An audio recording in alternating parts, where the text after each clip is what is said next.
तर मित्रांनो, आपण बघतोय की कोकणातली जी काही घरं आहेत, जी कोकणातली परिस्थिती आहे ती आता खूप बदलत चाललेली आहे. आपण कोकणामध्ये जर कोकणाची खासियत बघितली तर जी कोकणातली घरं असतात तर ती घरं ही अशी कौलारू घरं असतात. तुम्ही बघू शकता या ठिकाणी की जी कोकणातली घरं वगैरे कशी आहेत, ती कोकणातली जी घरं असतात ती कौलारू घरं असतात. परंतु आता झालंय काय की कोकणामध्ये खूप सारी माकडं वगैरे त्रास द्यायला लागली. त्याच्यामुळे जी कोकणातील जी घरं आहेत त्यांची जी रचना आहे ती पूर्णपणे आता बदलून चाललेली आहे. मी तुम्हाला एक समोर आमच्या आजीचं घर आहे ते मी घर तुम्हाला व्यवस्थित दाखवतो की जो कोकणातील आमच्या आजीचं घर आहे तो कशा पद्धतीने आहे. तुम्ही थोडं कॅमेरा घेऊन आतवर या, हे समजेल. मित्रांनो, आपण आता हे घर बघू शकता. कोकणातील माझ्या आजीचं घर आहे. आता कोकणातील जे घरं असतात त्यांचं जे छप्पर असतं ते कौलाचं असतं आणि जे कोकणातील घरं असतात त्यांचं जे छप्पर असतं ते उतरत्या याचं असतं. असं काय असतं, कारण कोकणामध्ये खूप जास्त मुसळधार पाऊस पडतो, खूप भयानक आणि खूप जबरदस्त पाऊस पडतो. त्यामुळे पावसाचं पाणी ताबडतोब खाली यायला पाहिजे म्हणून जी कोकणातील घरं असतात ती अशी उतरत्या छप्पराची असतात. सोबतच मी अजून सांगू शकतो की कोकणातील घरांची अजून एक खासियत असते की जी कोकणातील घरं असतात त्या घरांना समोर असा कचडा असतो. हे बघा, हे असं लाकडाचं कचडा असतो. हे फक्त तुम्हाला कोकणामध्येच पाहायला भेटणार. हे असं कचडा असतो जेणेकरून जी कोणी माणसं वगैरे असतील, घरातील माणसं, आपले इतर नातेवाईक किंवा आपली मित्रमंडळी वगैरे, ती अशी या ठिकाणी बसू शकतात. आपण इकडे बघू शकता की आमची जी पांगी आजी आहे ती या ठिकाणी कशी इथे बसलेली आहे. अजून या ठिकाणी पण असं व्यवस्थित बांधलेलं आहे. आणि कोकणामध्ये जे घरं असतात त्या घरांना समोर अशी ओटी असते आणि त्याच्यानंतर घर चालू होतं आतमध्ये. आता इकडे काय झालंय की आमच्या गावामध्ये इन शॉर्ट कोकणामध्ये सर्व ठिकाणी जे माकडं आहेत ते खूप जास्त त्रास देतात. त्याच्यामुळे आता जे आमचं हे घर आहे, आमच्या अण्णाचं घर आहे, आमच्या आजीचं घर आहे, ते आता त्यांनी ठरवलंय की हे घर पूर्ण बदलायचं आहे आणि नवीन घर बांधायचं आहे. त्यांनी असं ठरवलेलं आहे की हे जे घर आहे, ही जी कौलं आहे, ती कौलं काय करतात, माकडं वरती चढली की कौलं काढतात आणि आतमध्ये घरामध्ये घुसतात आणि घरामध्ये घुसून घरामध्ये जे काय अन्नधान्य जे काय वस्तू आहे त्याची अक्षरशः पूर्ण वाट लावून टाकतात. म्हणूनच कोकणातील जे राहणारी माणसं आहेत ती माकडांना खूप जास्त वैतागलेली आहेत. म्हणून आता आपल्याला बघायला मिळतं की कोकणातील जी घरं आहेत ती आता बदलून लोक काय करतात, वरती पत्रे टाकतात. आता ह्या जी घरची आमची मालकीन आहे त्यांना मी बोलवतो जेणेकरून तुम्हाला समजेल की त्या घर का बदलते. आणि आता ह्या घरची जी मालकीन आहे ती आपल्या समोर आहे. तर मी त्यांना विचारतो की तुम्ही आता जे नवीन घर बांधताय तर तुम्ही ही कौलं ही ठेवणार आहात की पत्रे लावणार आहात? पत्रे लावणार आहात. मग ती कौलं का तुम्ही काढणार आहात? आम्हाला माकडा. अच्छा, माकडं जास्त त्रास देतात म्हणून ते कौला आता हटवून पत्रे लावणार आहेत. आपण समजू शकता की कोकणामध्ये आता खूप जास्त बदल होत चालले आहेत.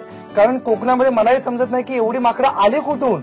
खूप जास्त माकडं आलेली आहेत आणि माकडांना वैतागून आता कोकणातील जी माणसं आहेत ती घर बांधतायत आणि वरती पत्रे लावतायत. तर आता ही विटा वगैरे तुम्ही सर्व आणलेलं आहे आणि आता यांचं आय थिंक दिवाळीमध्ये घर बांधण्याचं काम चालू होणार आहे. तर आता मी पुढे तुम्हाला दाखवणार आहे की जी माकडं असतात ती किती जास्त प्रमाणावर किती आपल्या गावचा, आपल्या घराचं वगैरे किती नुकसान करतात ते सुद्धा तुम्हाला आता पुढे या व्हिडिओमध्ये दिसणार आहे. मित्रांनो, कोकणातील अजून एक मी घर तुम्हाला दाखवतोय की जे कोकणातील घरं असतात ती बघा कशा पद्धतीने किती छान, किती मस्त असतात. की घराला असं हे दरवाजा असतो आणि एंट्री केल्याच्या नंतर आतमध्ये एक अशी ओटी असते. सोबतच आपण बघू शकता की किती छान असं आजूबाजूला नक्षीकाम वगैरे केलेलं असतं. थोडासा गेट लावलेला असतो जाळीचा वगैरे या ठिकाणी. आणि सोबत अजून बघू शकता की वरच्या ह्या साईडला गॅलरी असते. जी लाकडाचं हे वरती हे असतं त्याच्यावरती गॅलरी बांधलेली असते. आणि वरती जे हे बसवलेलं आहे जे छत आहे ते छत जे आपण बघू शकता ते कौलांचं छत आहे. म्हणजे आपण समजू शकता की जी कोकणातील घरं असतात ती दिसायला किती छान, किती सुंदर आणि घराला घर पण आणणारी असतात. परंतु जसं मी सांगितलंय की माकडांचा जास्त त्रास झाल्यामुळे आणि लोकांची बदलती विचारसरणी, शहरामध्ये राहिल्यामुळे लोकांची विचारसरणी सुद्धा बदलली आहे. त्यामुळे त्यांनी जे घराचं जे बांधकाम आहे, जो स्ट्रक्चर आहे तो बदलून आधुनिक पद्धतीने केलेला आहे. ती सुद्धा मी तुम्हाला घरं दाखवणार आहे जेणेकरून तुम्हाला समजेल की कोकणातील आपली जी घरं असतात ती कशा पद्धतीने बदलत चाललेली आहेत.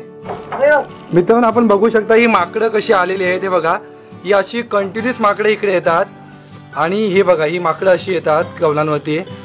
हे बघा, हा एक माकड इथे आहे. अशी खूप सारी माकडे इकडे येतात.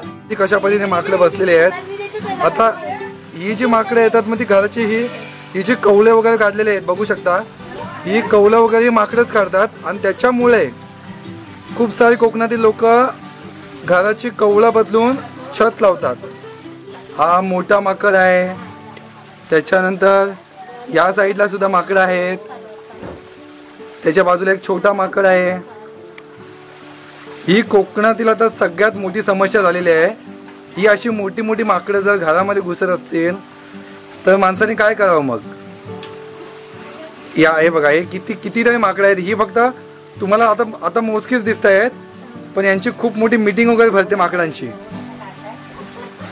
हा, ही पहिली माकडं घाबरायची, पण आता घाबरत नाहीयेत, कोणालाच घाबरत नाहीत ती माकडं.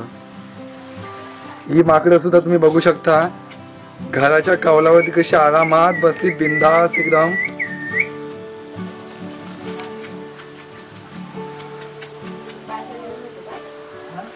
ही माकडं काय करत आहेत देव जाणो.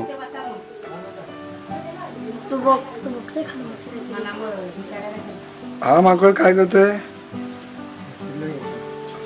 कौल काढतो वाटतं. काय माहित काय करते ते. कौल काढतोय. कौल असं करतात माकड. आता या घराच्या वरती इथे जी माकडं बसलेली आहेत, ही जी माकडं आहेत, ही माकडं घरामध्ये घुसतात. आणि घरामध्ये घुसण्यासाठी या ठिकाणी बघू शकता की ही जी कौलं काढलेली आहेत, ही अशी कौलं काढतात आणि घरात घुसून जे काही घरात धान्य असेल त्याची नासधूस करतात. ही बघा, ही घराच्या बाजूला अशी येतात माकडं. आता घर किती लांब आहे इकडे बघू शकता, हे घर किती लांब आहे. म्हणून माणसांनी अशी पत्र्याची घरं केलीत जेणेकरून ही माकडं अशी घरामध्ये घुसू नये म्हणून. आणि इव्हन ही माकडं पत्रा सुद्धा तोडतात. कारण ह्या ठिकाणी बघू शकता ही काय करतात, घरात घुसायला नाही भेटलं की पत्र्यावरती चढून उड्या मारतात आणि त्याच्यामुळे असा पत्रा वगैरे तुटला जातो. ही बघू शकता, ही माझ्या समोरच माकडं, त्यांची आता भीती सुद्धा नाही आहे माकडांना की माणसं काय करतील म्हणून वगैरे. कसली ज्याला माकडांना भीती नाहीये. हे बघा, हे बिंदास तिकडे फिरतायत, बिंदास बसलाय. ओय माकड, ओय ओय. तर आपण आता बघतोय की माकडांनी हे जे घर आहे, हे घर बघू शकता, या घराची जेवढी कौलं आहे ती सगळी हे कोणे सगळे काढून टाकलेले आहेत आणि हे कोणे काढून आतमध्ये घुसतात. सोबत हे जे घर आहे, हे इकडे घर आहे, ह्या घराची सुद्धा सगळे कोणे काढून टाकलेले आहेत. आणि हे पण घर बघू शकता, ह्या घराचे पण सगळे कोणे काढलेले आहेत. आता प्लास्टिक वगैरे लावलेल्या वरती. आणि हे पण घर तुम्ही बघितलंय की कशी कौले काढलेली आहेत. आणि हे कौलं वगैरे काढून ही माकडं घरामध्ये घुसतात आणि घरात घुसून घरामध्ये जे काय असेल त्याची अक्षरशः नासधूस करतात. त्याच्यामुळे आपल्या कोकणातील खूप सारी जी लोक आहेत ती कोकणामध्ये ही माकडांचा उपद्रव जास्त वाढल्यामुळे लोकांनी काय केलेलं आहे की घराला पत्रे लावलेले आहेत जेणेकरून माकडांपासून सुरक्षा होऊ शकते. म्हणून लोक कौलाच्या ऐवजी आता पत्रे लावतात. तर आता आपण मित्रांनो बघितलं की कोकणामध्ये जी घरं असतात ती कौलांची घरं असल्यामुळे जी माकडं असतात त्यांचा किती जास्त उपद्रव होतो. म्हणून लोक काय करतात, कौलांच्या ऐवजी आता ही जी अशी पत्र्याची घरं आहेत ही अशी पत्र्याची घरं करतात जेणेकरून आतमध्ये जी कौलं वगैरे आहेत त्या कौलांचं नुकसान नाही व्हायला पाहिजे आणि जी माकडं वगैरे आहेत ती माकडं घरामध्ये नाही शिरायला पाहिजे. म्हणून लोक काय करतात, कौलांच्या ऐवजी ही अशी पत्रे वगैरे लावतात. सोबत मी अजून सांगू शकतो की जो आपण पहिला घर बघितला त्याच्यामध्ये कसं होतं, घराला बाहेर कचरा होता, बसण्यासाठी ओटी होती. पण आता इकडे बघू शकता की घराला कचरा वगैरे नाहीये, ओटी वगैरे नाहीये. घर असा पूर्ण पद्धतीने असा पॅक आहे जेणेकरून माकडांपासून संरक्षण व्हावं. ऍक्च्युली अजून मी तुम्हाला काही घरं दाखवणार आहे जेणेकरून तुम्हाला आयडिया येऊ शकते की जी आपली कोकणातील घरं आहेत ती कशा पद्धतीने हळूहळू बदलत चालली. तर मित्रांनो ह्या ठिकाणी अजून एक घर बघू शकता की हा जो घर आहे, हा घर बघू शकता. ह्या घराला सुद्धा जो वरती छप्पर लावलेला आहे तो पत्र्याचा लावलेला आहे. आणि आपण बघू शकता की जी आता कोकणातील जी घरं होती, जी जुनी घरं होती ती हळूहळू कशा पद्धतीने बदलत जाऊन आता कशा पद्धतीने तयार होते. काही वर्षाने मला तर असं वाटतं की जर कोकणामध्ये पाहिलं तर कौला घरं आपल्याला पाहायला मिळतील की नाही याची सुद्धा आपण शाश्वती देऊ शकत नाही, कारण कोकण आता अशा पद्धतीने बदलत चाललाय. तर शेवटी मित्रांनो मी एवढंच सांगू शकतो की काही वर्षाने जर आपण पाहिलं तर कोकणातील घरं ही आपल्याला खूप सारी बदललेली भेटणार आहेत. ती घरं बदलली तरी चालतील, पण माणसाच्या मनामध्ये असलेलं जे एकमेकांबद्दल प्रेम आहे, जो आपुलकीचा भाव आहे, तो भाव कधी मित्रांनो बदलला नाही पाहिजे. आणि जर तुम्हाला व्हिडिओ आवडले असेल तर मनापासून मित्रांनो व्हिडिओला एक लाईक करा. थँक्यू.